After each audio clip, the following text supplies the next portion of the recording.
السلام علیکم ورحمۃ اللہ وبرکاتہ۔ اہلا وسہلا اقرا محمد الحافظات پشاور شارع ورثت جماعت عالیہ اول مضمون تفسیر سبق نمبر 4 سورۃ الروم۔ آج کا ہمارا سبق 22 نمبر آیت سے ہے۔ وَمِنْ آيَاتِهِ خَلْقُ السَّمَاوَاتِ وَالْأَرْضِ وَاخْتِلَافُ أَلْسِنَتِكُمْ وَأَلْوَانِكُمْ إِنَّ فِي ذَلِكَ لَآيَاتٍ لِلْعَالِمِينَ، اور اس کی نشانیوں میں سے خلق السماوات پیدا کرنا آسمانوں کا، والارض اور زمین کا، واختلاف السنتکم اور طرح طرح کی بولیاں، والوانکم اور تمہارے رنگ، ان فی ذالک بے شک اس میں لآیات نشانیاں ہیں، للعالمین سمجھنے والوں کے لیے۔ ومن آیاتہ اور اس کی نشانیوں میں سے منامکم تمہاری نیند، باللیل رات کو، والنہار اور دن میں، وابتغاؤکم اور تلاش کرنا، من فضلی اس کے فضل سے، ان فی ذالک بے شک اس میں لآیات نشانیاں ہیں، لقوم اس قوم کے لیے، یسمعون جو سنتے ہیں۔ ومن آیاتہ اور اس کی نشانیوں میں سے یریکم البرق بجلی کا کڑکنا ہے، خوفا ڈر، وطمعا اور امید کے لیے، وینزل من السماء اور اتارتا ہے آسمان سے، ماء پانی، فیحیی بہ الارض بعد موتها پھر زندہ کرتا ہے زمین سے، بعد موتها زمین کو مرنے کے بعد، ان فی ذالک بے شک اس میں لآیات نشانیاں ہیں، لقوم یعقلون عقل رکھنے والی قوم کے لیے۔ تفسیر اس کی یہ ہے، یہاں پر اللہ تعالیٰ کی قدرت کی چوتھی نشانی کا ذکر ہے کہ اللہ تعالیٰ کی قدرت کی چوتھی نشانی نیند ہے، یعنی انسانوں کا رات کو سونا اور دن میں، اس طرح ان کی تلاش معاش ہے رات میں بھی اور دن میں بھی۔ اس آیت میں تو نیند کو بھی دن اور رات دونوں میں بیان فرمایا، اور تلاش معاش کو بھی، اور بعض دوسری آیات میں نیند کو صرف رات میں اور تلاش معاش کو دن میں بتلایا ہے۔ وجہ یہ ہے کہ رات میں اصل کام نیند کا ہے اور کچھ تلاش معاش کا بھی چلتا ہے، اور دن میں اس کے برعکس اصل کام تلاش معاش کا ہے اور کچھ سونے آرام کرنے کا وقت بھی ملتا ہے۔ اس لیے دونوں باتیں اپنی اپنی جگہ صحیح ہیں۔ بعض مفسرین نے تعویل کر کے اس آیت میں بھی نیند کو رات کے ساتھ اور تلاش معاش کو دن کے ساتھ محسوس کیا ہے، مگر اس کی ضرورت نہیں ہے۔ پھر اس آیت کی آخر میں فرمایا ان فی ذالک لآیات لقوم یسمعون، یعنی اس میں بہت سی نشانیاں ہیں ان لوگوں کے لیے جو دھیان دے کر سنتے ہیں۔ پھر یہاں پر 5ویں قدرت کی آیت کی نشانیاں ذکر ہوتی ہیں کہ وَمِنْ آیَاتِهِ یُرِیکُمُ الْبَرْقَ خَوْفًا وَطَمَعًا، یعنی اللہ تعالیٰ انسانوں کو بجلی کا کڑکنا دکھاتے ہیں جس میں اس کی گرنے اور نقصان پہنچانے کا خطرہ بھی ہوتا ہے، اور اس کے پیچھے بارش کی امید بھی، اور پھر بارش نازل فرماتے ہیں۔ اس خشک بیزار زمین کو زندہ تر و تازہ کر کے اس میں طرح طرح کے درخت اور پھل پھول اگاتے ہیں۔ اس کے آخر میں فرمایا ان فی ذالک لآیات لقوم یعقلون، یعنی اس میں بہت سی نشانیاں ہیں عقل والوں کے لیے، کیونکہ بجلی کا کڑکنا اور بارش کا ہونا اور ان کے ذریعے سے ہونے والی نباتات اور پھل پھول کی تخلیق اللہ تعالیٰ کی طرف سے ہونا، یہ عقل اور حکمت ہی سے سمجھا جاتا ہے۔ عقل اور حکمت کے علاوہ اس کو نہیں سمجھا جا سکتا۔ یہاں پر چھٹی نشانی ذکر فرماتے ہیں، ترجمہ وَمِنْ آیَاتِهِ أَن تَقُومَ السَّمَاءُ، وَمِنْ آیَاتِهِ اور اس کی نشانیوں میں سے أَن تَقُومَ السَّمَاءُ قائم کرنا آسمان کا، وَالْأَرْضُ زمین کا، بِأَمْرِهِ اس کے حکم سے، ثُمَّ دَعَاكُمْ دَعْوَةً پھر پکارے گا تم کو ایک بار من الارض زمین سے، اذا انتم تخرجون اسی وقت تم نکل پڑو گے، وَلَهُ مَا فِي السَّمَاوَاتِ وَالْأَرْضِ اور اسی کا ہے جو کچھ آسمان اور زمین میں ہے، سب اسی کے كُلٌّ لَهُ قَانِتُونَ سب اسی کے حکم کے تابع ہیں۔ وَهُوَ الَّذِي يَبْدَأُ الْخَلْقَ ثُمَّ يُعِيدُهُ اور وہی ذات ہے جو پہلی بار پیدا فرماتا ہے، ثُمَّ يُعِيدُهُ پھر دوبارہ اس کو پیدا فرمائے گا، وَهُوَ أَهْوَنُ عَلَيْهِ اور وہ آسان ہے اس پر، وَلَهُ الْمَثَلُ الْأَعْلَىٰ اور اس کی شان سب سے اوپر ہے، فِي السَّمَاوَاتِ آسمان میں، وَالْأَرْضِ زمین میں، وَهُوَ الْعَزِيزُ الْحَكِيمُ اور وہی زبردست حکمت والا ہے۔ چھٹی نشانی ذکر فرماتے ہیں کہ آسمان اور زمین کا قیام اللہ تعالیٰ ہی کے حکم سے ہے، اور جب اس کا عمل یہ ہوگا کہ یہ نظام توڑ پھوڑ دیا جائے تو یہ سب مستحکم اور مضبوط چیزیں جن میں ہزاروں سال چل کر بھی کہیں کوئی نقصان نہیں آتا، دم کے دم میں ٹوٹ پھوٹ کر ختم ہو جائیں گی، اور سب اللہ تعالیٰ کے عمل سے دوبارہ سب مردے زندہ ہو کر میدان حشر میں جمع ہو جائیں گے۔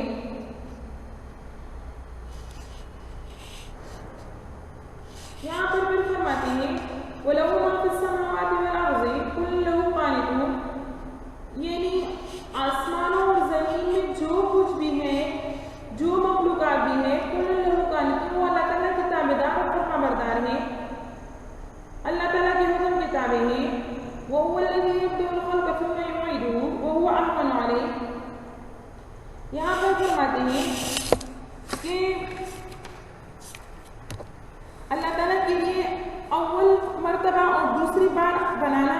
دونوں آسان ہے، وہ ہر بار پیدا کر سکتا ہے، لیکن یہ بات اللہ تعالیٰ نے ہمارے ذہن کے مطابق فرمائی ہے کہ ہمارے لیے جس طرح اول بار کوئی کام کرنا مشکل ہوتا ہے اور دوسری مرتبہ آسان ہوتا ہے، لیکن اللہ تعالیٰ کے لیے جس طرح اول مرتبہ بنانا آسان تھا، اسی طرح دوسری مرتبہ بنانا بھی آسان ہے۔ وَلَهُ الْمَثَلُ الْأَعْلَىٰ، یہاں پر لفظ مثل بفتح میم و سا، یعنی میم اور سا پر فتحہ ہے، ہر ایسی چیز کے لیے بولا جاتا ہے جو دوسرے سے کچھ مماثلت اور مناسبت رکھتی ہو، بالکل اسی جیسے ہونا اس کے مفہوم میں داخل نہیں ہے۔ یہاں اس سے مراد اللہ تعالیٰ کی شان ہے کہ اس کے مساوی اور اس سے اعلیٰ کوئی نہیں، ہاں اس کے نیچے اس کی مخلوق ہے۔ ضرب لکم ترجمہ ضرب لکم مثلا من انفسکم، بتلائی تم کو مثلا ایک مثال تم من انفسکم تمہارے نفسوں میں سے، حل لکم مما ملکت، دیکھو جو تمہارے ہاتھ میں، ایمانکم تمہارے ہاتھ میں مال ہے، میں شرکائے کوئی شریک ہے، فیما رزقناکم وہ جو تمہیں رزق دی ہوئی ہے، فانتم فیہ سواء کہ تم اس میں برابر رہو، تخافون خطرہ رکھو ان کا، خفیفتکم جیسے کہ خطرہ رکھو اپنوں کا، انفسکم اپنوں کا، کذالک اسی طرح نفصل الآیات ہم بیان کرتے ہیں نشانیاں، لقوم یعقلون اس قوم کے لیے جو عقل رکھتے ہیں، بل اتبع الذین بلکہ تابعداری کی ان لوگوں نے جنہوں جو ظالم تھے، اہواءہم اپنی خواہشوں کا، بغیر علم کے، فمن یہدی کس کون سمجھائے گا، فمن یہدی کون ہدایت کرے گا، من اضل اللہ جس کو اللہ گمراہ کرے، وما لهم من ناصرین اور نہیں ہے ان کا کوئی مددگار۔ یہاں پر اس میں آیت میں اللہ تعالیٰ کفر و شرک کی قباحت ایک مثال کے ذریعے بیان کرتے ہیں، وہ یہ کہ تمہارے غلام نوکر جو تمہاری جیسے انسان ہیں، شکل و صورت، ہاتھ اور پاؤں سب چیزوں میں تمہارے شریک ہے، مگر تم ان کو اپنے اقتدار و اختیار میں اپنے برابر نہیں بناتے، وہ بھی تمہاری طرح جو چاہے کیا کریں، بلکہ اپنے برابر تو کیا ان کو اپنے مال اور اختیار میں ادنیٰ سی شرکت کا بھی تم اس کو حق نہیں دیتے، اور ان کو اپنے مال میں شریک کرنے کو پسند نہیں کرتے، غلاموں نوکروں کو یہ درجہ بھی نہیں دیتے۔ تو پھر غور کرو کہ تمام مخلوقات جن میں فرشتے، انسان اور دوسری کائنات سے بھی داخل ہیں، یہ سب کے سب اللہ کی مخلوق اور اسی کے بندے اور غلام ہیں، ان کو تم اللہ تعالیٰ کے برابر یا اس کا شریک کیسے یقین کرتے ہو؟ یہاں پر پھر فرمایا کہ بل اتبع الذین ظلموا اہواءہم بغیر علم، یعنی یہ ظالم لوگ تابعداری کرتے ہیں اپنے خواہشاتوں کی بغیر سوچے سمجھے، اور جس کو اللہ تعالیٰ گمراہ کرے اس کو کوئی ہدایت دینے والا نہیں ہے، تو کون ہوگا اس کے لیے مددگار، کون اس کی مدد کرے گا؟ فاقم وجہک للدین حنیفا، ترجمہ تو سیدھا رکھ وجہ کا اپنا منہ، للدین حنیفا دین پر ایک طرف ہو کر، فطرت اللہ التی وہی تراش اللہ کی، فطر اللہ صالحہ جس پر تراشا لوگوں کو، لا تبدیل لخلق اللہ بدلنا نہیں ہے اللہ کے بنائے ہوئے کو، ذالک الدین القیم یہی ہے دین سیدھا دین، ولکن اکثر الناس لیکن اکثر لوگ لا یعلمون سمجھ نہیں رکھتے، منیبین الیہ سب رجوع ہو کر اس کی طرف، واتقوا اور اس سے ڈرتے رہو، اقیموا الصلاۃ نماز قائم کرو، ولا تکونوا من المشرکین، اور مشرکوں میں سے نہ ہو۔ یہاں پر فطرت کے بارے میں مختلف اقوال ہیں۔ فطرت سے مراد، پہلا قول اس کا یہ ہے کہ فطرت سے مراد اسلام ہے۔ مطلب یہ ہے کہ ہر انسان پیدائشی مسلمان ہے، جیسے کہ حدیث میں آتا ہے کل مولود یولد علی فطرت الاسلام، پھر بعد میں ماحول اس پر اثر کرتی ہے۔ فَأَبَوَاهُ يُهَوِّدَانِهِ وَيُنَصِّرَانِهِ وَيُمَجِّسَانِهِ، یعنی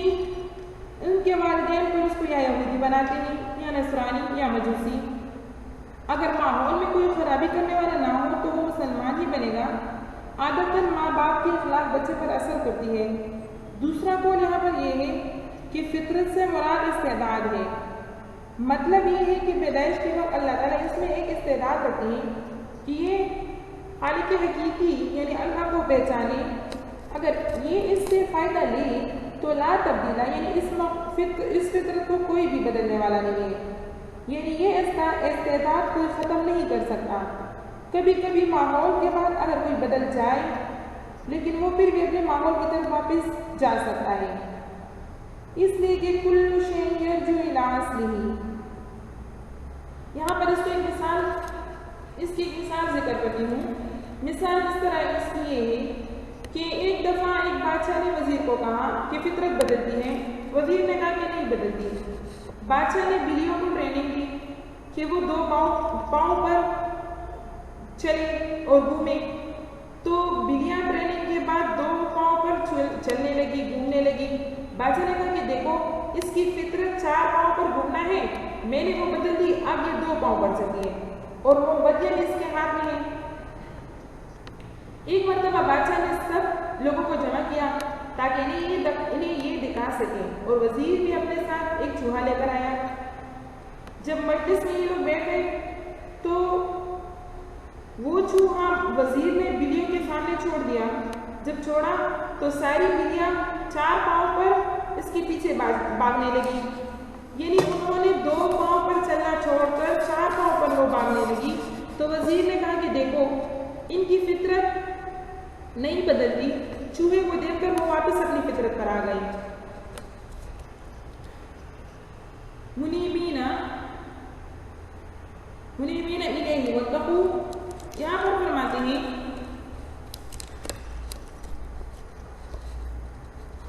منیبین الیہ واتقوا واقیموا الصلاۃ ولا تکونوا من المشرکین۔ اس آیت میں یہ بتایا گیا ہے کہ نماز قائم کرو، کیونکہ اس سے عملی طور پر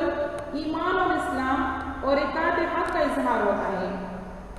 نماز اسلام کی نشانی ہے۔ یہاں فرماتے ہیں کہ مشرک مت بنو، کیونکہ وہ نماز نہیں پڑھتے۔ بے نمازی صرف اس کو نہیں کہتے کہ وہ ایک نماز بھی نہ پڑھے، بلکہ اکثر کوئی نماز بے وقت پڑھے یا کبھی پڑھے اور کبھی نہ پڑھے تو وہ بھی بے نمازی ہے۔ امام احمد ابن حنبل رحمہ اللہ فرماتے ہیں کہ بے نمازی یہ کافر ہے، اور جب وہ مر جائے گا تو اس کا میراث نہیں لیا جائے گا، اور نہ اس کی نماز جنازہ پڑھی جائے گی، اور نہ اسے دیا جائے گا، اور نہ ہی مسلمانوں کے مقبرے میں اس کو دفن کیا جائے گا۔ امام ابو حنیفہ رحمہ اللہ بے نمازی کے بارے میں فرماتے ہیں اگر نماز کا عقیدہ اس کا فرضیت پر ہو اور وہ پھر نماز نہ پڑھے تو اسلامی قاضی کو چاہیے کہ اس کو جیل میں بند کرے، اور فرمایا فَيَضْرِبُ ضَرْبًا شَدِيدًا حَتَّى يَتُوبَ، کہ اس کو اتنا مارے کہ یا تو یہ توبہ کرے اور یا یعنی توبہ کر کے نماز شروع کرے، اور یا یہاں تک کہ یہ مر جائے۔ من الذین فرقوا دینہم وکانوا شیعا، من الذین جنہوں نے فرقوا تفریق کی دینہم اپنے دین میں، وکانوا شیعا اور وہ فرقے بن گئے، کل حزب بما لدیہم، ہر فرقہ جو اس کے پاس ہے، فریقٌ مشرک، وَإِذَا مَسَّ النَّاسَ، اور جب پہنچے لوگوں کو ضرورت تکلیف، دعو تو پکارے رب اپنے رب کو، منیبینا رب کی طرف رجوع کر کے، منیبین الیہ اپنے رب کی طرف رجوع کرتے ہوئے، ثم اذا اذاقہم، پھر جب جہاں چکائی ان کو، منہ رحمتن اپنی طرف سے رحمت، اذا فریقن منہم بربہم اسی وقت ایک جماعت ان میں اپنے رب کا یشرکون شریک کرنے لگی، لیکفروا بما آتیناہم کہ منکر ہو جائے ہمارے دیے ہوئے تھے، فتمتعوا سو مزے اڑا لو، فسوف تعلمون قریب تم جان لو گے، ام انزلنا کیا ہم نے اتارا ہے ان پر سلطانن کوئی دلیل، فہو یتکلم کہ وہ بول رہی ہے، بما کانوا بہ یشرکون جو یہ شریک بناتے ہیں، وَإِذَا أَذَقْنَا النَّاسَ اور جب ہم چکائے لوگوں کو رحمتاً کچھ مہربانی، فَرِحُوا بِهَا تو اس پر خوش ہوتے ہیں، وَإِن تُصِبْهُمْ سَيِّئَةٌ اگر پہنچے ان کو کوئی برائی، بِمَا قَدَّمَتْ جو بیچی ہے أَيْدِيهِمْ ان کے ہاتھوں نے پہلے، إِذَا هُمْ يَقْنَطُونَ تو اس وقت یہ لوگ نا امید ہو جاتے ہیں، أَوَلَمْ يَرَوْا أَنَّ اللَّهَ کیا نہیں دیکھتے کہ ان اللہ بے شک اللہ تعالیٰ یبسط بیلا دیتا ہے رزق لمن یشاء جس پر چاہے، ویقدر اور تنگ کرتا ہے، ان فی ذالک بے شک اس میں لآیات نشانیاں ہیں، لقوم اس قوم کے لیے یؤمنون جو ایمان رکھتے ہیں۔ یہاں پر فرمایا من الذین فرقوا فرماتے ہیں یعنی یہ مشرک وہ لوگ ہیں جنہوں نے دین فطرت اور دین حق میں تفریق پیدا کر دی، یا یہ دین فطرت سے جدا ہو گئے، جس کا نتیجہ یہ ہو کہ وہ مختلف گروہوں میں بٹ گئے۔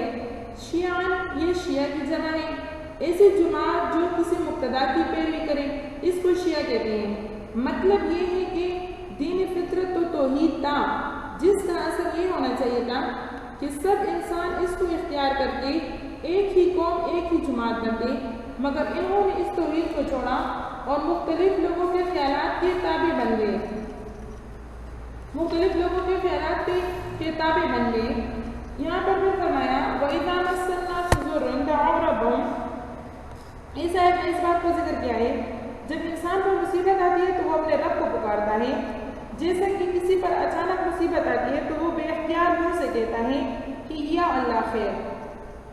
یہ ایک فطرت کی آواز ہے جو اس کی ذات کی طرف فوراً رجوع کرتی ہے۔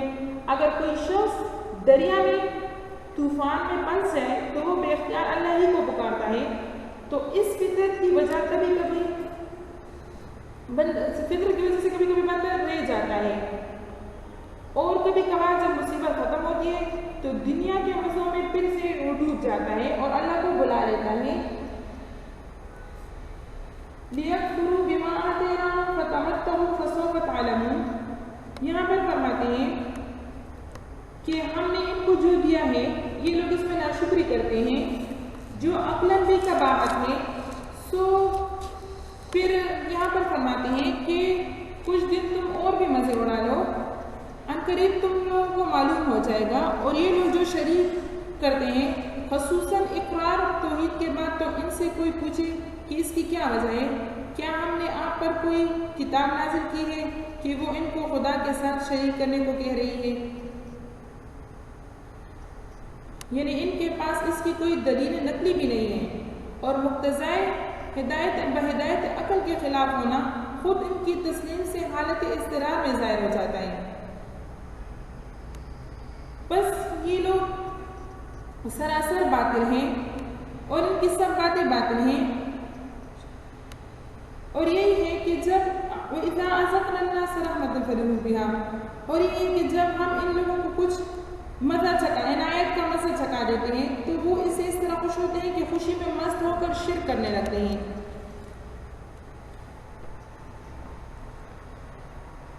خوشی میں شرک کرنے لگتے ہیں جیسے کہ اوپر ذکر کیا گیا، اور اگر ان کے اعمال بد کے بدلے میں جو پہلے اپنے ہاتھوں سے کر چکے ہیں ان پر کوئی مصیبت پڑتی ہے تو بس وہ لوگ نا امید ہو جاتے ہیں۔ اس سے معلوم ہوتا ہے کہ اس تتمہ میں اصل مقصود پہلا جملہ اذا اذقنا الناس ہے کہ اس میں ان کے مبتلا شرک ہونا، یعنی شرک میں مبتلا ہونے کا سبب بدمست اور غافل ہونا ذکر ہے۔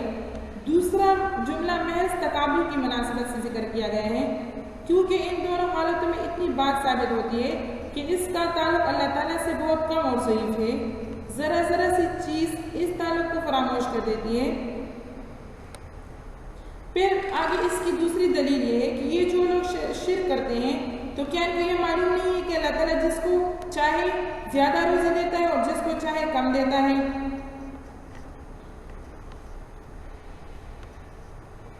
یہاں پر فرماتے ہیں اولم یرو ان اللہ، اولم یرو، کیا یہ نہیں دیکھتے ان اللہ کہ بے شک اللہ تعالیٰ پھیلا دیتا ہے، یبسط الرزق، رزق پھیلا دیتا ہے، لمن یشاء، جس کے لیے چاہے، ویقدر، تنگ کرتا ہے، ان فی ذالک، بے شک اس میں لآیات، نشانیاں ہیں، لقوم یؤمنون، اس قوم کے لیے جو ایمان لاتے ہیں۔ اس آیت میں یہ بتایا گیا ہے، یہ بیان کیا گیا ہے کہ رزق کا معاملہ صرف اللہ کے ہاتھ میں ہے، وہ جس کے لیے چاہتا ہے رزق کو پھیلا دیتا ہے اور زیادہ کر دیتا ہے، اور جس کا چاہتا ہے رزق سمیٹ کر تنگ کر دیتا ہے۔ اس سے یہ بھی معلوم ہوتا ہے کہ گناہوں کی وجہ سے رزق میں کمی یا زیادتی نہیں ہوتی، بلکہ ان کا حساب آخرت میں ہوگا، کیونکہ یہ دنیا دارالعمل ہے، دارالجزا نہیں ہے۔ اور یہ بھی معلوم ہوا کہ کوئی شخص اللہ کے دیے ہوئے رزق کو اس کے مصارف میں خرچ کرتا ہے تو اس سے اس میں کمی نہیں آتی، اور اگر کوئی خرچ کرنے میں بخل کرے اور جو کچھ اپنے پاس سے اس کو جمع کر کے محفوظ رکھنے کی کوشش کرے، اس سے مال میں وسعت نہیں ہوتی۔ صدق اللہ العظیم، وآخر دعوانا ان الحمدللہ رب العالمین۔ اس سبق کو صحیح طریقے سے یاد کریں اور آگے 2 رکوع کا مطالعہ کریں۔ السلام علیکم ورحمۃ اللہ وبرکاتہ۔